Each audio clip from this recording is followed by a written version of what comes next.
Hi folks, my name is Umka Jagdare and I'm coming at you from Detroit, Michigan. And today I'm going to talk to you about what are your options if you lose your H1B visa job.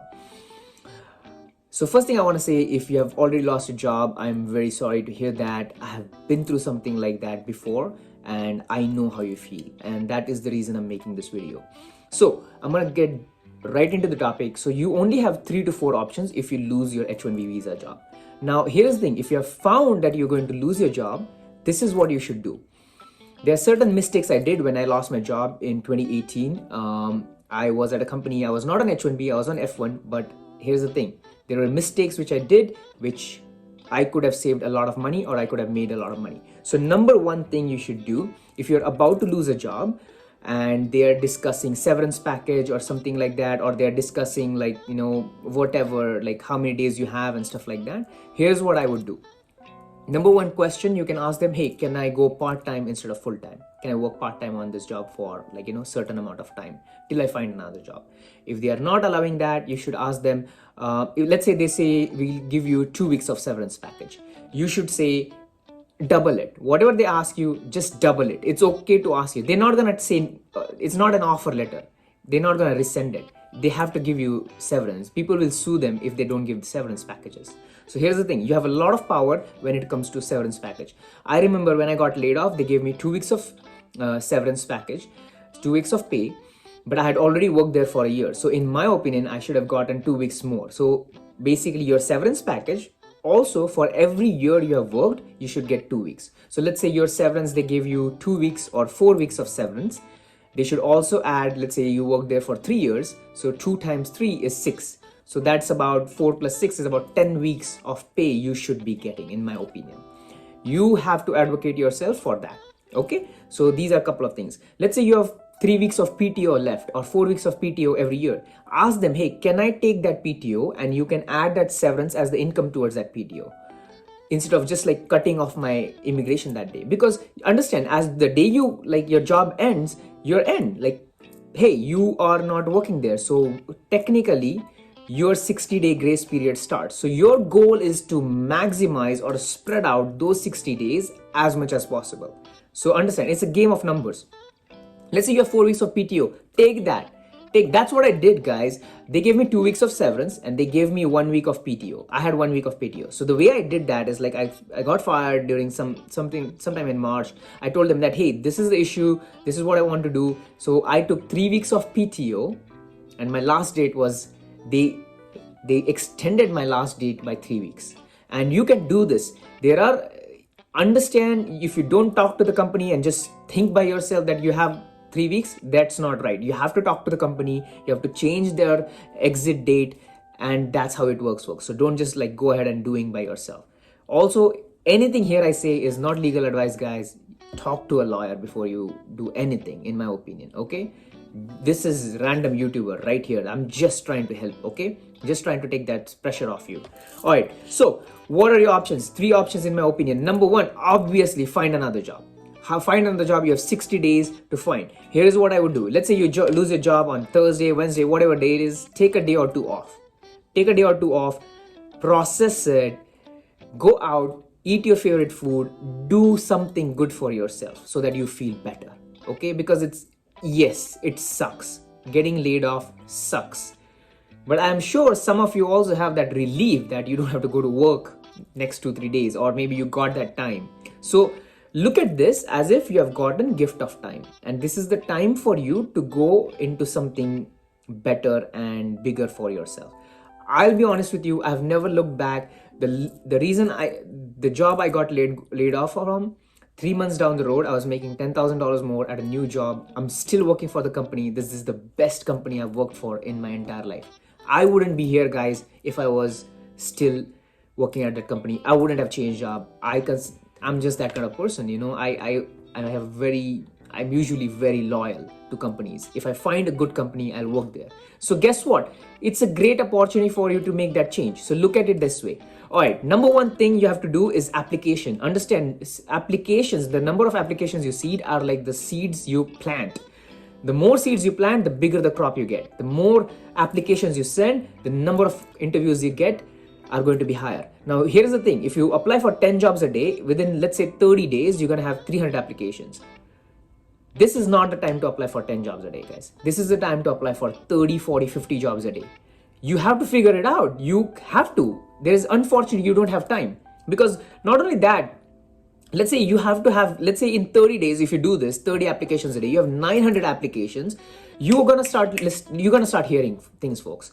By the 4th week or 5th week, you're not going to hear anything right away. As a matter of fact, first 2 weeks, you will not even, if you apply, you're not going to hear. It takes time for HR to see your resume. It takes time for them to process things. There is a lag between the work you do and the results you see. So if you do a bunch of work initially, you will see more results in your second month. If you don't do shit and you just start taking time to process what's happening, it's going to be hard for your second month. You're going to wake up in your second month and be like, oh my God, I wish I did this. So this is what my thing is.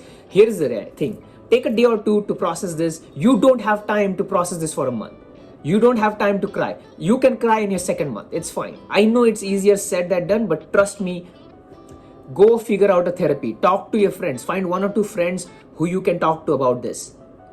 You need friends close to you. You need people. If you don't have anybody to talk to, reach out to me. You have the link in the bio. I'd love to talk to you. Okay? So here's the thing.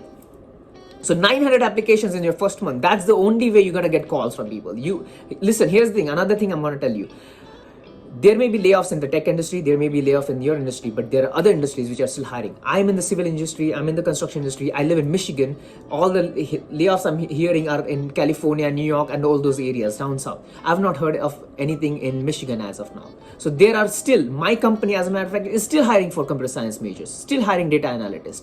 So apply to other states, go to a job which you have not thought about, go to a health field, they may need a computer science major. If you're in construction, go to something else.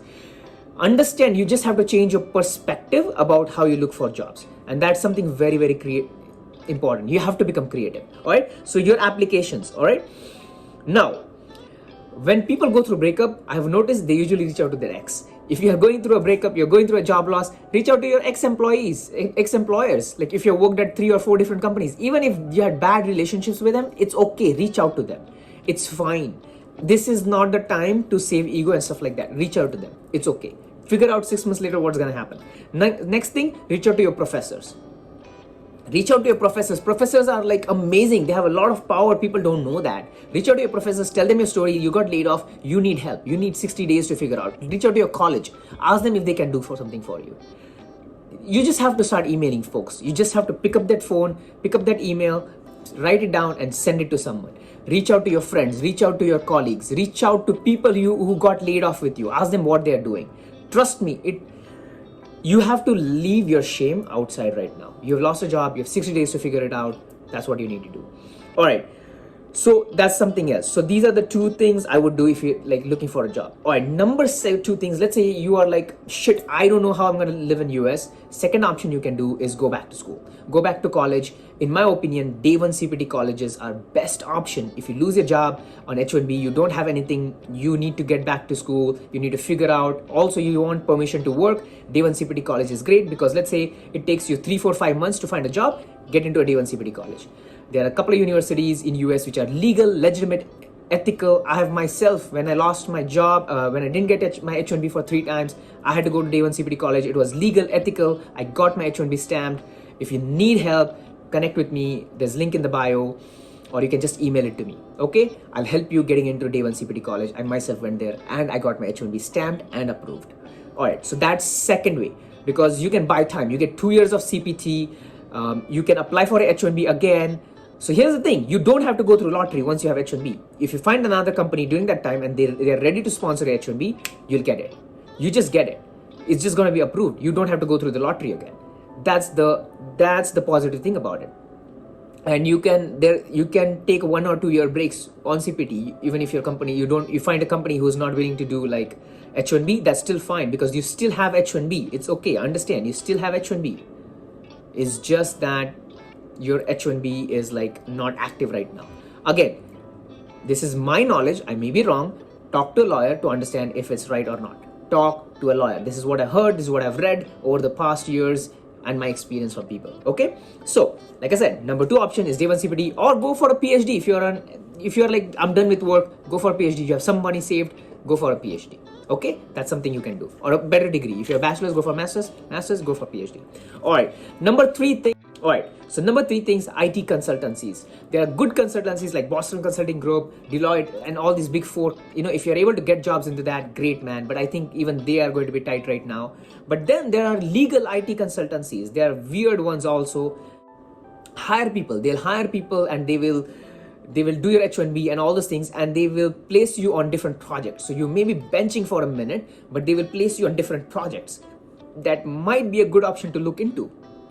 Now there are a lot of other IT consultancies which do shady things. They'll create fake experiences and stuff like that, and try to place people with showing fake experiences, 6 years of experience for a 1 year experience job. They do crazy things. I'll make another video on that. But understand the difference between the legal and ethical and the weird ones. So if you see something weird going on, you don't want to be a part of it. If you make your judgment for yourself, understand, make judgments for yourself, go through them, talk to them. There are a bunch of them, there are hundreds of them. You have to find them. You have to figure out how to find them. Go online, look for it, find them, talk to them, see how you feel when you talk to people. If you feel good, then it's good to go. If you don't feel good, you feel weird and stuff like that, hey, be careful of what you get into. So that's the number three option in my opinion. Okay, so number one is obviously find another job, 60 days, but I give you tips how to do it. Number two is day one CPT, go to another university, otherwise go for a higher degree. Number three is obviously IT consultancies. Look into that. That might save you, that might help you stay in America. Number four is the last option, which I've heard recently, is you can convert your H1B onto a B2 visa, and that will give you enough time to figure out your share stuff, figure out your living and stuff like that, maybe money issue situations and stuff like that. And let's say during that time, even if you find a job, you can convert it back to H1B. But you need to take help from lawyer to do this. Okay. So if you notice in all these four options, a lawyer is a consultant, and an immigration attorney is a consistent thing you can see. Reach out to them, see what your options are, because they are more experts than me, guys. I'm just here trying to help you, but I had great time talking to you. If you have any questions, there's a link in the bio. You can connect with me on my email. It's omkarhelps@gmail.com, and I hope everything goes fine with you guys. I hope everything. Let me leave you with this thing. Here's what my mentor told me when I lost my job. He told me that there is one job with your name written on it in Detroit metro area, and your goal is to find it. And I believed it, guys. I believed it like anything. And for next 60-90 days, I hammered it. I remember when I lost my job, guys, it was March 8th. I was sitting in an office on May 19th. I was sitting in an office. May 9th, I had gotten an offer. 60 days. So I really believe that 60 days is enough for you to find a job. I really true believe in from the bottom of my heart, because I have done it. So 60 days, I found an offer letter, things went this thing, I was in the office. But I had also gotten that 20 extra days because of the severance, PTOs and stuff like that. But make sure you talk to them, okay? But like I said, there's your name written on one job in your city, and you can find it. Your thing is to find that job. And I hope you find it. You have 60 days, the time starts now.